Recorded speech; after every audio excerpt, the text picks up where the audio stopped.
এক জেলে মাছ ধরছেন এবং এক পর্যটক সে মাছ ধরার দৃশ্য দেখছে। তো এই জেলে কী করছে, মাছ ধরতেছেন, বড় বড় মাছগুলো ছেড়ে দিচ্ছেন আর ছোট ছোট মাছগুলোকে তিনি নিজের কাছে রাখছেন। তো এই পর্যটক এইটা অনেকক্ষণ ধরে দেখতেছেন, অনেকক্ষণ ধরে খেয়াল করতেছেন।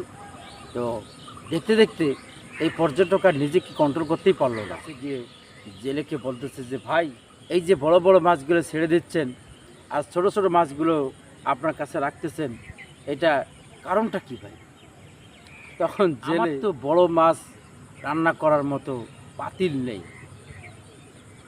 তাই আমি বড় মাছ নিচ্ছি না, আমি ছোট ছোট মাছগুলোকে ধরে নিচ্ছি, কারণ এগুলো আমার রান্না করার মতো পাতিল, মাছগুলো আমার এত বড় পাতিল নেই।